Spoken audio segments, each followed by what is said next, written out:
ክልል ትግራይ ዝርከቡ معقب ስደተኛታት ኤርትራውያን ሽመልባን ሕጻጽን ንምዕጻው መንግስቲ ኢትዮጵያ መወሳኑ ተፈሊጡ ኣብ ክልቲኦም معقب ስደተኛታት ኣብ ልዕሊ ህይወት ይኹን ንብረት ንዝወረደ ጉድኣት ተሓታቲ ሕወሓት ይኽብሉ ናይ ስደተኛታትን ካብ ስደት ተመለስትን ኤጀንሲ ዋና ዳይሬክተር ከሲሶም ኣለው መለስካቸው ኣማሃን ዝለኣኾ ጸብጻብ ገብረ መድህን ካቀርበዩ ለማዓንቲ ሚኒስተር ጉዳያት ወጻኢ ኢትዮጵያ ኣብ ዝተዋሃበ ጋዜጣዊ መግለጺ ናይ ስደተኛታትን ካብ ስደት ተመለስትን ኤጀንሲ ዋና ዳይሬክተር አቶ ተስፋሁን ጎበዛይ ናይ ሽመልባን ሕጻጽን معقب ስደተኛታት ብመንግስቲ ክዕጸው ከም ዝተወሰነ ገሊጾም እቶም ዋና ዳይሬክተር ክልቲኦም معقب ማእኸላት ብናይ ሕብራት መንግስታት ናይ ስደተኛታት ኮሚሽን ሕጊ መሰረት ካብ ዓንተብ እውን ክኽፈቱ ኣይነበሮምን ኢሎም ብመሰረት ሕጊ ዓለም ለኸ ኮሚሽን ስደተኛታት معقب ስደተኛታት ካብ ዶብ ብ50 ኪሎ ሜትር ርሒቆም ክጣየሹ እናተገበኦም ሽመልባ ግን 20 ኪሎ ሜትር ጥራሕ ርሒቁ ከም ዝርከብ ሓቢሮም አቶ ተስፋሁን በጀመራውንም ልክ አልነበረም አሁንም የሚቀጥልበት አግባብ የለም በሚለው ተነጋግረን ሽመልባ ላይ ያሉ ስደተኞችን ወደ ሌሎቹ ካምፖች በመውሰድ መጀመርቲውን ልክ አይነበረን ሕዝውን ክቅጽል የብሉን አብዝብል ተዘራሪብና ኣብ ሽመልባ ዘለው ስደተኛታት ናብ ካልኦት ካምፕታት በመውሳድ ወይ ካብ ካምፕ ወጻኢ ክነብሩ መሰል መሃብ ወይ ምስ ሕብረተሰብ ክጽምበሩ ብምግባር እቲ ካምፕ ምዕጻው ዝከኣለሉ አግባብ ተዘራሪብና ተሰማምዕና ኣለና እዮም ኢሎም ንሶም በመቀጻል معقب ስደተኛታት ህጻጽ ንናብራ ኣብ ዘይጥዕም ኣብ ኣዝዩ በረኻ ዝተመስረተ በመዃኑ ቅድሚ ከባቢ ሓደ ዓመት ነት ካምፕ ንምዕጻው ስደተኛታት ናብ ካልኦት ቦታ ንምውሳድ መንግስቲ ን12,000 ስደተኛታት ናይ ከተማ መለለይ መንነት ሂብዎም ከም ዝነበረ መሪሕነት ሕወሓትን ገለ አካላትን ግን ነቲ ምንቅስቃስ ዓንቂፎሞ ክብሉ ከሲሶም ዝዓንቀፍሉ ምኽንያት ድማ ሕዚ ዝኸውን ምስ ዘሎ ውድት ግልጽ እዩ ኢሎም ክልቲኦም معقب ስደተኛታት ብሰንኪ እቲ ወታደራዊ ግጭት ኣዝዮም ከም ዝተጎድኡ ግን ኣይሓቡን ብዙሓት ውግኣት ኣብ ከባቢ እቶም معقب ስደተኛታት ተኻይዶም እዮም ኢሎም እቶም ስደተኛታት ዘይተጸበይዎን ዘይምልከቶምን ኩናት እዩ ኢሎም ብምውሳኽ ኣብቲ ክልል ብዙሕ ጥፍኣት ወሪዱ እዩ ንብረት እውን ዓንኡ እዩ ዝበሉ ንሶም ነዚ ተሓታቲ ሕወሓትን ንሱ ዝመርሖ ጁንታን ኢሎም ኣለው አቶ ተስፋሁን እቶም ስደተኛታት ኣዘራሪብና ኣጥዕዖምና ዝብሉ እቲ ጁንታን ሚሊሻን እዩ ይብሉ እቶም በዓል ስልጣን መንግስቲ ለምሳሌ እኔ በግሌ 55 በላይ ስደተኞችን ኢንተርቪው አድርጌያለሁኝ ስለዚህ ተፈጸመብን የሚሉት ይሄንን ነው በተለይ ኤርትራ ሰራዊትና ኢሳያስ እያገዙ ነው የሚለው ፕሮፓጋንዳ በጣም ዲፕ ሩትድ ስለሆነ ንኣብነት ኣነ ብውልቀይ ንልዕሊ 55 ስደተኛታት ኣዘራሪበለኹ ተፈጺምና ዝብልዎ እዚ እዩ ብፍላይ ሰራዊት ኤርትራን ኢሳያስን ይሕግዙለው ዝብል ፕሮፓጋንዳ ዓሚቕ ስለ ዝኾነ እቲ ሚሊሻ ይኹን ካሊእ ከም ጸላኢ ናይ ምርኣይን ከም ዘጥቅዕዎምን ይገልጹ እዮም ስለዝኾነ እውን ዝወረዱ ናይ ሞት ወይ ካልኦት ጉድኣታት ክህሉ ይኽእሉ እዮም እናጻረና ኢና እዮም ኢሎም እቶም ዳይሬክተር ኣብ ማይ ዓይንን ዓዲ ሓርሽን ዝርከቡ ካምፕታት ብምስፍሕፋሕን ምቹው ኩነታት ብምፍጣርን ስደተኛታት ናብዞም معقب ስደተኛታት እናኣተው ከም ዝርከቡ ገሊጾም ኣለው ይኹን እምበር ብዓለም ለኸ መራኸቢ ብዙሃን ብዛዕባ ዝዝርጋሕ ዘሎ ዜና ትክክል ኣይኮነን ክብሉ ቅሬቶኦም ገሊጾም ካብዚ ብተወሳኺ ብኖርዌጅን ሬፊጂ ካውንስል ኤንአርሲ ዝቀረበ ነቐፌታ ተሓቲቶም ከምዚ ኢሎም ኤንአርሲ ጋር አሁንም አብረን እየሰራን ነው እውነቱን ለመናገር በቅርቡም አክሰስ ጠይቀው ወደ ማያኒና ዲሃሩሽ አክሰስ ሰጥተናቸዋል ሐቅ ንምዝራብ ምስ ኤንአርሲ ሕዝውን ሓቢርና ንሰርሕ ኣለና ኣብ ቀረባውን ከኣቱ ሓቲቶም ኣብ ማይ ዓይንን ዓዲ ሓርሽን ፍቃድ ሂብናዮም ኢና بميديا زاربو ግን ንዓና ጋሻ ነገር እዩ ብሓደ ገጽ ፍቃድ ሓቲቶም የፍቅዱ ብጎኒ ድማ ኣብ ሚድያ ወጽኦም ፍቃድ ኣይወሃብን ኢሎም ንመንግስቲ ወቕሱ እዮም ኢሎም ኣጽቢቦም ድማ ዝተፈላለዩ ኣገልግሎታት ንዝህቡ ትካላት ናብ ክልቲኦም ካምፕታት ፍቃድ ንህብ ኣለና ኢሎም አቶ ተስፋሁን ኣብ معقب ስደተኛታት ሽመልባን ህጻጽን ዝነበሩ ኣስታት 20,000 ኤርትራውያን ስደተኛታት ኣበይ ከም ዝኣተው ኣይፍለጥን ዝብሉን ካልኦትን ተመሳሰልቲ ሪፖርትታት ፍጹም መሰረት ኣልቦ ኢሎም ኣለው ይብል ጸብጻብ መለስካቸው ኣምሃ ካብ አዲስ አበባ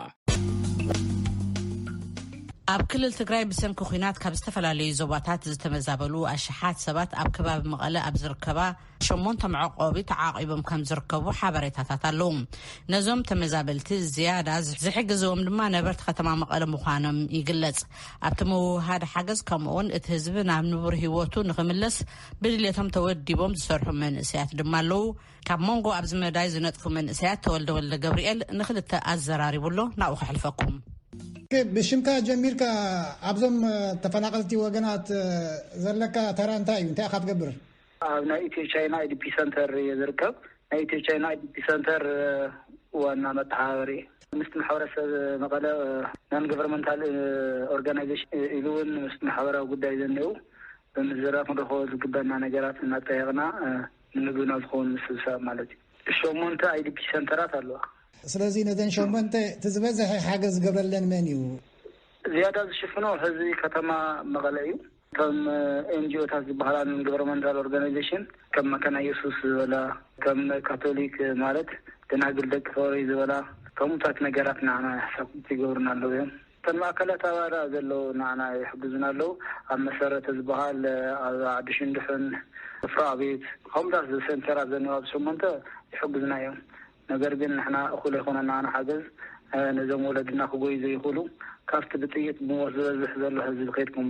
ዓንጉልና ብዙል ነገር ኩሉ ግዜና ንዛረብና ኣና እቲ ማእከል ተፈናቀልቲ ትናብራ እንታይ ከም ዝመስል ቁርብ ግለጸለይ ሓደ ስእሊ ሃበኒ ማለት ዘለናዮ 1926 ኩሉ ናፍቲ ማእከል ካኣቲ ዝደሊ ነገር ግን ብሕፅረት ቦታታት ናብ ቤተሰቡ ተጸቢዑ ክነብር ዝኽእል ቤተክርስትያንና ነበረ እቲ ህዝቢ ዘምጾ በቲ ገባርሰና ኢሎምጾ ቁርስም ሰዓድራት ንዝጠመየ ኩሉ ትግራዋይ ኾነ ይኹን ህይወት ዘሎ ፍጡር ንሕና ንክምገብ ኢና ገርና ዘለና ነገር ግን ብበዝሒ ንሽገር ዘለና ኣብቶም ናይ ክድር ሕማም ዘለዎም ኣባላት መድሓኒት የለን ዝበሃለሉ ነገራት ኣሎ እንደገና ከዓኒ ብርክት ዝበላ ነፍሰ ጡራት ማእከልና ይርከባ 51 ኣከባቢ 38 ሓረሳት ትሕቲ 6 ወርሒ ይርከባና ብዙሓት ህፃናት ይርከቡና ትነብሮ ዘለና ምስቲ ግዜያዊ ዘለና ምስቲ ኮቪድ-19 ዘሎ ኩነታት ብጣዕሚ ኣሸጋሪ ከም ዘሎ ክንግረካ ዝኽእል ናይ ቦታ ፅበት እውን ኣለና እዘን ማእከላት ናይ ኣብያተ ትምህርቲ እውን ስርሐን ክጅመራ ተባሂሉ ኣሎ IOM ኣነጋገርና የምለና ብዙል ነገር IOM ሴንተር ክሰርሕ ብዙል ነገር ወረታት ኣሎ ንድሕነትኩም ዝምልከት ከደሓ እንዴት ማእከላት ተፈናቀልቲ ውሽጢ ዘሎ ናይ ፀጥታ ኮሚቴ ብምትያሽ ባዕልና ንባዕልና ነተሓላለና ኢና ንገብ ኣጋጣሚ ዝኾነ ይኹን ነገር ሓደ መፂኡ ተወሲድና ነይሩ ድሓረ ከዓ ንመፂኡ በኣካል ኣለኹ ብምባል ፅቡቅ መንፈስ ፈጢርና ፅቡቅ ኢና ዘለና ሕጂ ኣተን ሾመንተ ክንደይ ዝኸውን ህዝቢ ኣሎ ትብል ካብ መዓልትና መዓልቲ ናወሰኸ ይድኸል ዘሎ ለምሳሌ ከባቢ 64 ኣከባቢ መራሒ ስድራ ተመዝጊብና ኣሎ ብማእከላይ ኣበረጅ ብ5 ራብዒኻ እቲ ዕያል ምድማር ይከኣል እዩ ዞሮ ዞሮ ግን እተን IDP ሰንተራት ዘለዋ ብንሱ ብ2000 ወይ ከዓ 3000 እንተሒዝናዮ ኣሁን ማእከላይ ኣበረጅ ብግምት እዩ ዝነግረካ ዘሎ እቲ ግዜያዊ ምሕዳር ቢሮ ማሕበራዊ ክልል ትግራይ እሱ እንታይ ይብለኩም እሽካብ ሕጂ ዝነበረና ነገር ንሕና ዳታ ሰዲድና ዳታታት እናፀራሕና ኢና ነርና ብዝብል ነገር እሽካብ ሕጂ ወርሒ 15 ኪሎ ንሓደ ዕያል ናይ 2 ወርሒ ተዋሂብና ነርና ዝተዋሃበሎ ዘይተዋሃበሎ ነገር ግን ለማዓንቲ ቶም ኮሚቴ ብምምፃእ ጽባሕ ክወሃብ ዝብል ቃል ተዋሂብና ኣሎ ዳታና እውን ወሲዶም ኣሎ ስየ ዮናስ ኣተሓባበሪ ተፈናቀልቲ ካብ ከተማ መቐለ የቀኒለይ ጽቡቅ ዕድል ይቀኒለሽ ስመይ ሙልጌታ ወረደ ይበሃል ኣመራርሓ መንእሰይ ምንቅስቃስ ፈንቅል ትግራይ እዩ ኣሕናለን ንዕዘቦ ዘለና ትርዳታ ኣብ ብዙሕ ከባቢ በፂሑ እዩ ግን እዚ ናብ እኹል ሃምለ ተረዳ ግን ንርዳእ ኢና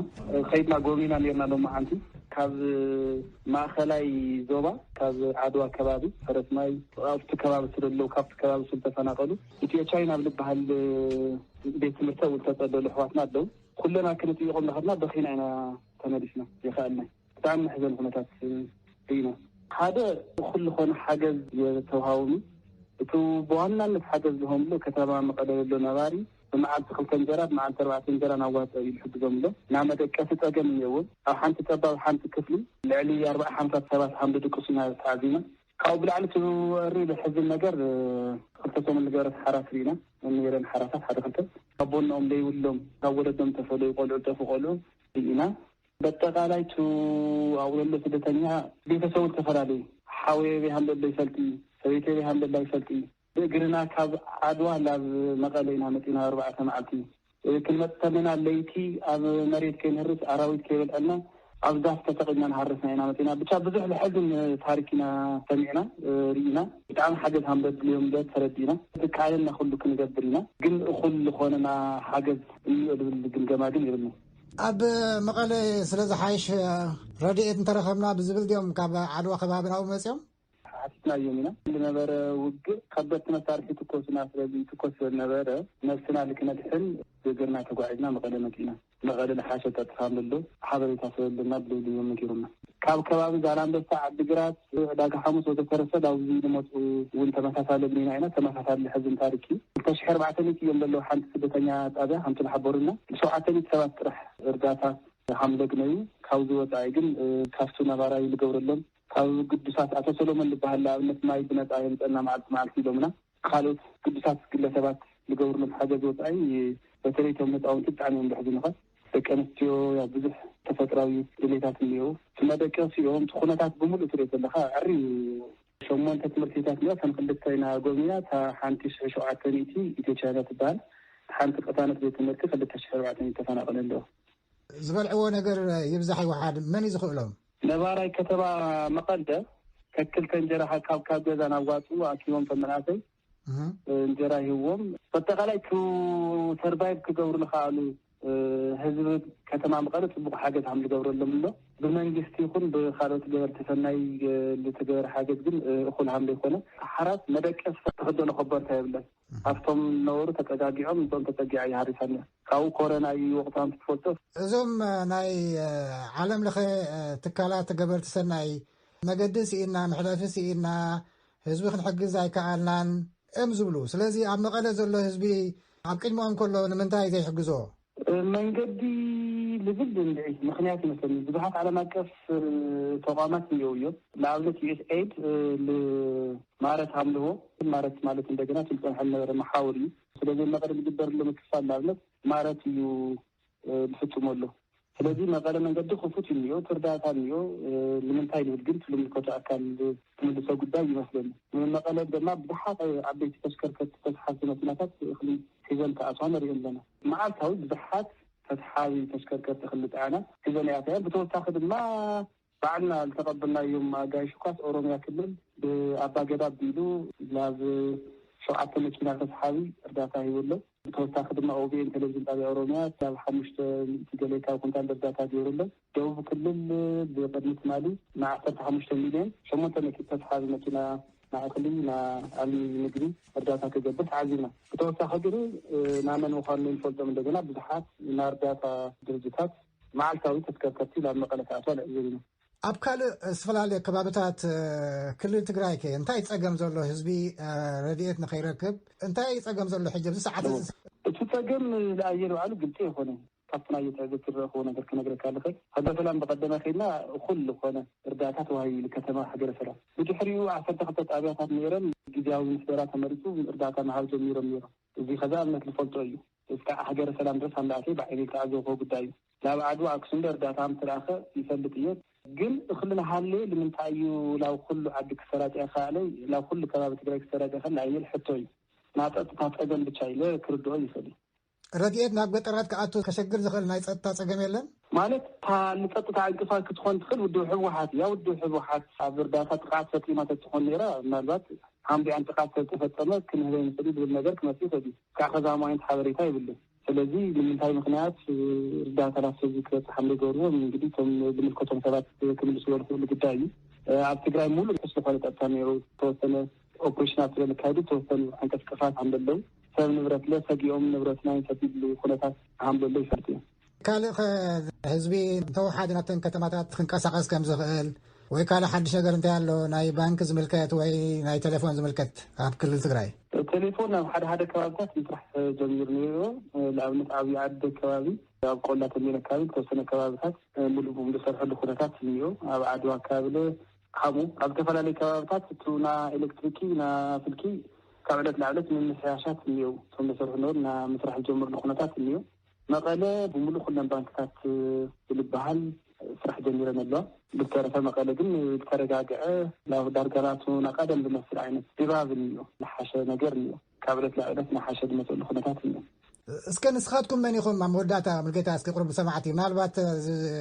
ንሕና ምንቅስቃስ መንእሰይ ሰንቀል ትግራይ ኢና ንበሃል ኣብ ዝኸዚ ሰዓት ህዝቢና መደግጋ ኣብቱ ፀጥታ ኣብቱ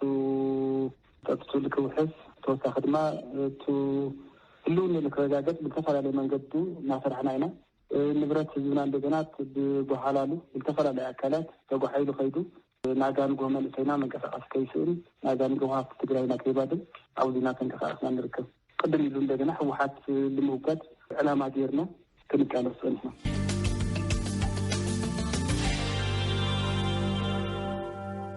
ነመስግነካ ተወልደ እዚ ሬድዮ ድምፂ ኣሜሪካ እዩ